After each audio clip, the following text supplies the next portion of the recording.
Matt and Sharon, thanks for letting me come out here and tell your all story. Super honored, and always thankful for members like you that have been with us. I mean, since our humble beginning, and we've talked about this before, but you guys were with us, when we first started BulkLoads.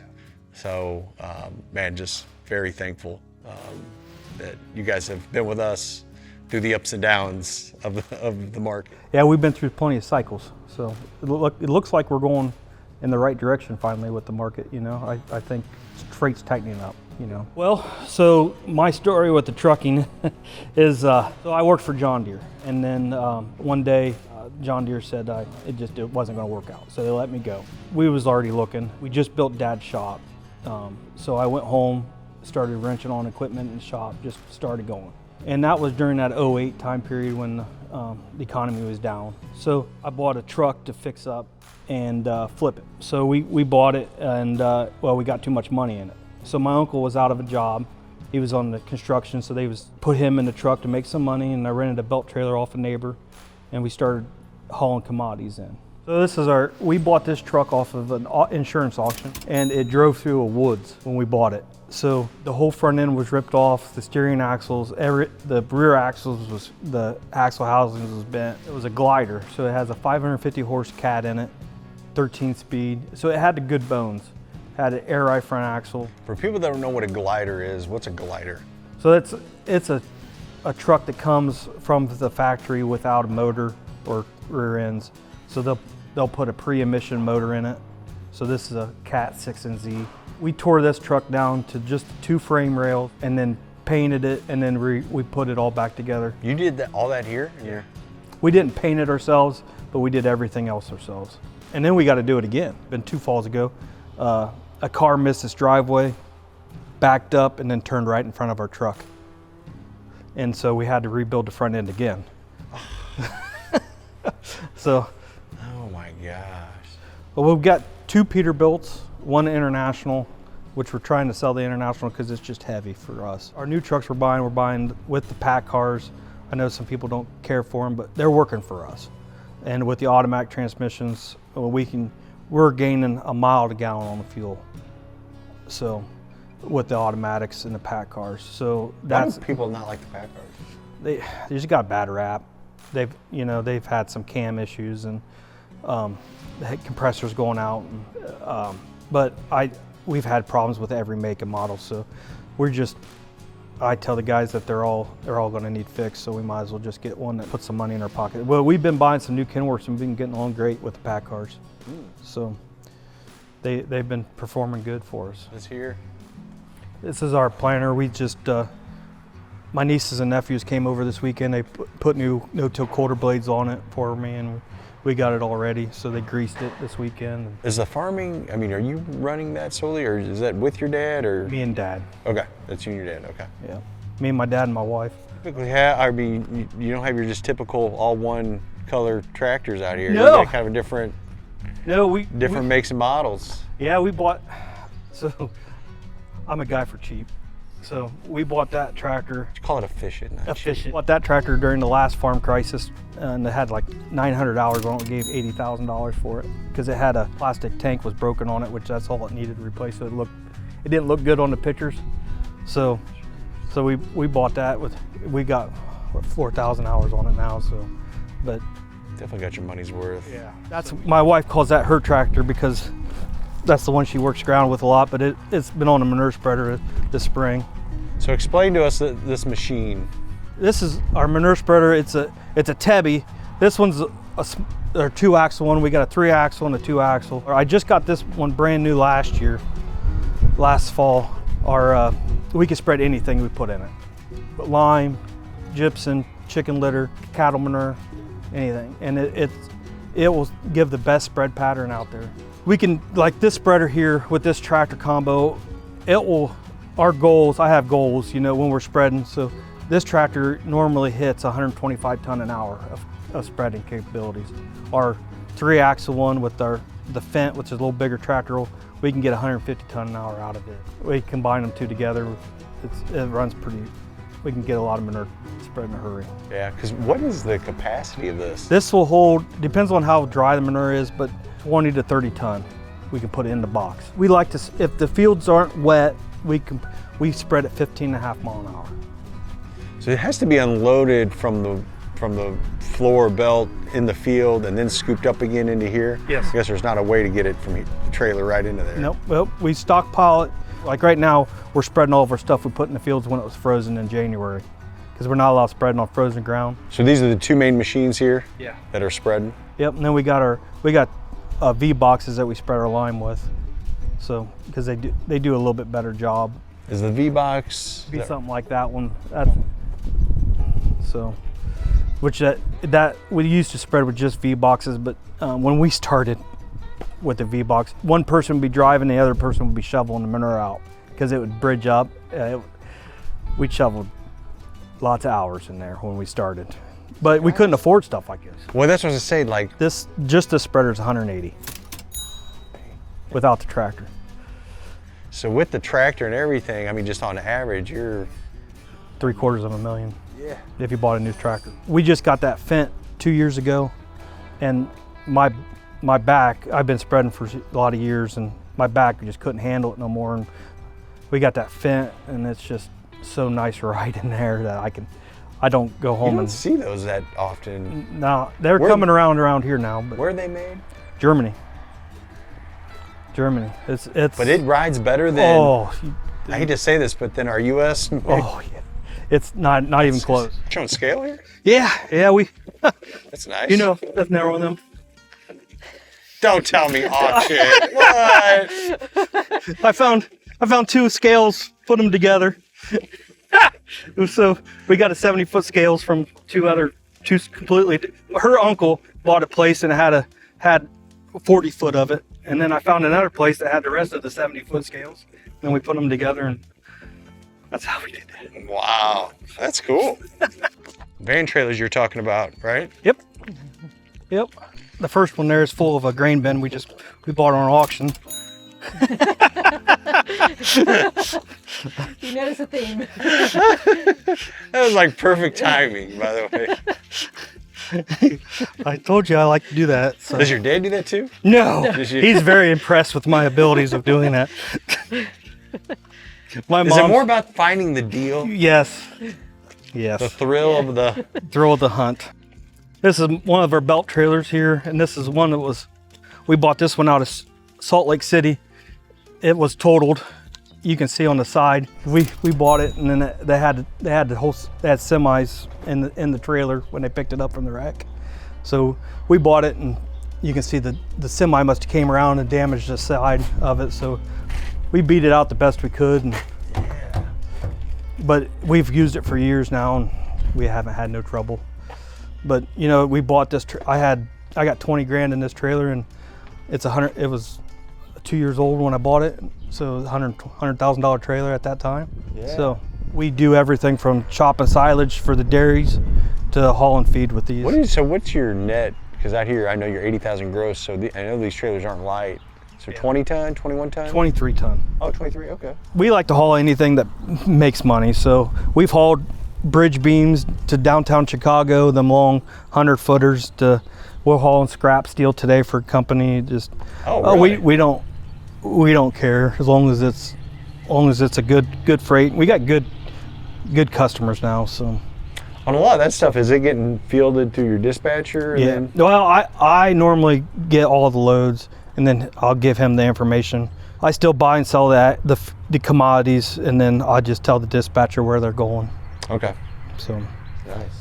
He's taking a lot of pressure off of me, but for his dispatching and talking to the drivers and stuff. Well, I'm glad to hear that, because some guys, they won't give that one up, and I'm always looking, I'm like, I know you like doing that, or you feel like you have to have control of that, but you need to be doing this other stuff for the business. So that's actually relieving to hear. BulkLoads conference, I like the sessions you had, you know, the rapid fire, that was kind of nice.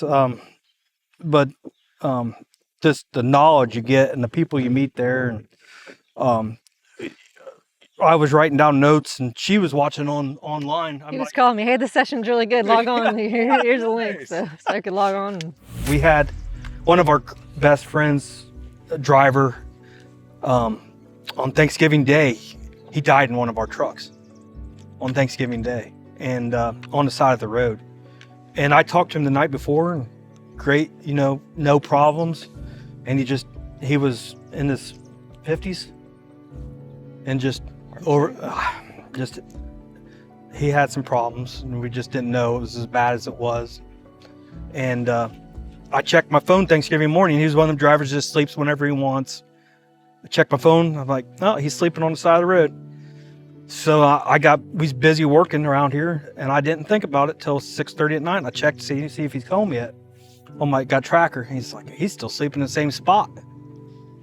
I call. It won't answer. Called his son. Did you talk to your dad today? No, I ain't talked to dad at all. Called State Highway Patrol. They went out and did a welfare check. By that time, it was like midnight. And that was probably our worst night of trucking ever. Because State Highway Patrol called us, and they're like, you can't tell the family what's happened because we're going to send police to the house, but you got to get me the son's address. Well, how can you ask the son? The son's wondering where dad is. How can you tell? That's heavy. You no idea. Oh. That still weighs on us all, because he was one of the outstanding drivers. You talked to him the day before. But and we talked to him, and he was just, he'd always do anything you ever asked. But he was. What's the hardest part about this job? What would you say? Just managing all the different moving parts at the same time. So we've got the driver, so rely on them to deliver it to the field, and then we've got our spreading crew that has to match up with that, make sure enough tons are in the field. Just coordinating it all, probably. When we heads up to a lot of trucks, it was the managing. That was just too much. That was the hardest part by far, is managing. But I love to be out there spreading with the crew, doing that stuff. I like to be out in there, out with the guys. Is it more, just managing a larger volume of people? Yeah. Okay. Yeah, it's just stressful dealing with a lot of different personalities for me. A lot of guys, I watch your podcast all the time. A lot of guys knock it out of the park, but that's just, that's hard for me, They were also based an hour and a half away from here. Yeah. So that was also a challenge, because they were not coming to the shop. We weren't seeing the equipment. And we like to go through the trucks on the weekends, make sure everything's maintained and kept up. So it was harder to keep on top of issues. Yeah, when we had 20 some trucks, and then we was maintaining 130 trailers on top of that. We tried. We really gave it all of we had, and it just wasn't.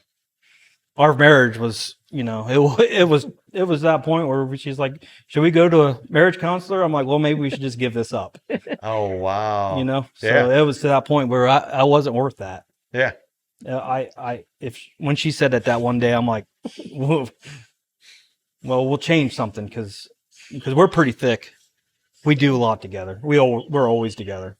As far as the trailers go in your fleet, obviously with litter, I imagine a lot of belt trailers, walking floors. Are you all running hoppers, or? We got 3 hoppers, but we don't run them much. We have 9 belt trailers we run, and then we like to buy.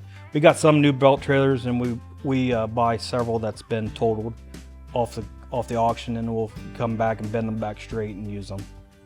So Interesting. Is that common? I don't know if it's common, but that works for us. So you can buy a $100,000 belt trailer for $15,000, and then have a little bit of elbow grease in fixing it back up. So up until like how many 2 years ago? Yeah, so just 2 years ago it was all here. Wow. Yeah, we'd have this pack full of semis. I bet. Will you still turn wrenches? Yeah. Yep. If I can. My Saturdays is the day my phone don't ring enough where I can go out in the shop, and I lay my phone as far away from me as I possibly can on Saturday. Since you guys got the trucking, will you try to play outside of just the local markets with? Yeah. Oh yeah. Yeah. We go wherever the bids. We've hauled grain all the way down to the Ohio River, which is a 2.5 hour drive, when the bid was right down there. Yeah. It paid for the trucking. There's our payloader we used to load with. Oh, nice. Okay. I didn't. Yeah. So this a. So that one you'll haul, obviously. Yeah, right? yeah, we haul that. That strap back there when you get stuck? Yeah, we use that. Or when the semi truck gets stuck. Yeah. That happens more often. We've only stuck a spreader once. And I hate to see that picture. That would be pretty gnarly. yeah, so we run the wide flotation tires on there. So we was one of the first in the area, I feel, that we went to the bigger flotation tires. 'Cause my buddy's, like I said, was a tire salesman. And he's like, I told him what I wanted to do, and he built these custom rims for me. And now, since he got that going, a lot of people in the area are running that same setup. So, because we don't cut no ruts anymore. You know, it's always wet underneath the manure piles, so we's always cutting foot ruts or deeper. Now we're standing right on top of the ground. So. Nice combine here. Yeah, this is Dad's baby. Dad's all red. I'm whatever is the better. You worked at a John Deere dealership. Yeah, I worked at a John Deere dealership. Yep. You know, they fired me from John Deere. That salesman, or that my boss, let me go because we had disagreement. But you know how you say you never burn a bridge? We had the argument that day. Now I do all their family spreading and their farms. Well, I feel we do the vast majority of it, and we're great friends now. What's one thing about me, and my wife will say this, is I'll walk 2 steps and I'll be over it. You know, I never hold a grudge. Now I'm fascinated because like those seem like pretty wide tires too, compared to like other places we've been. Is that right? Yeah, them are the LSWs, Goodyears. That's what we used to run on our spreaders, tractors, till we went to the 900. So we ran. Oh yeah, the 1100. Okay, yeah. Is that just for less ruts, compaction? If you got I think wet? it represents us a little bit better, as it sets us apart from the other people.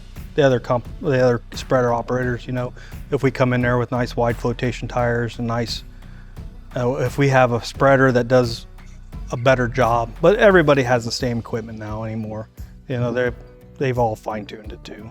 So we drive all over the state spreading, and I've only been in one accident with the semi hit the tractor. The farmer saw him hit me, and that I was by his house. And he took off in his truck, chased him down, and then the cops brought him back. He's like, I didn't know I hit you. I'm like, you literally drove through the field. Did you say your dad, does he come up to the shop every day? Yeah, a couple times a day. He likes to come in and see what we're doing. And it's kind of cool. They till the front yard, man. Yeah. You get all production out of it. My mom says I'm not allowed parking in the front yard anymore, so she's planted the grass. That's where I used to park all my spreaders and stuff, and that's why there's no grass there. She's gonna put that in the grass? Yeah, she said, I'm putting it to grass. You're not parking there anymore. Like, all right, Mom. What's Dad doing today? I don't know what he's doing. He's probably in the office doing something. He's pretty big on book work and stuff like that.